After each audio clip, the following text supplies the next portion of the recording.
I read the news so that you don't have to. Have you heard of the Belgian company Euroclear? Well, that's kind of the point. They are the Belgian company at the heart of the tussle over frozen Russian assets. Now, why do you care? Stick around, I'll tell you why. What is a clearinghouse? Well, behind the banks, the hedge funds, the traders, the governments, the people that you do see, there's a quiet piece of plumbing going on in the global financial system to make everything work. And that's the role of the clearinghouses. And Euroclear is one of the biggest clearinghouses in the world. Now, I know some of you have a problem with size. So when I say big, I mean big. They processed last year something like 1,100 trillion euros of transactions. That's 1.1 with 14 zeros. So they're like a digital vault, a record keeper. They're kind of a referee in some ways, and there's supposed to be no drama. They're supposed to be boring, just processing here, doing what they need to do, facilitating all the global movements of money. No opinions, nothing, just boring, okay? Neutral.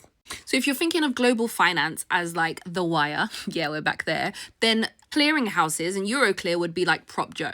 He's not loud, he's not on corners, he's just dependable, you know? He runs the supply lines, he keeps the system flowing, he stays out of the spotlight. He works because he's dependable and people trust him. That's clearinghouses. So fast forward, there's a war, Ukraine, everyone's a bit upset about it. What does the EU do? We need to give Ukraine some money. They go and they try to freeze all these Russian assets. So they do that. 210 billion euros of frozen Russian assets. Well, they're frozen by the EU, but 185 billion of those are at Euroclear.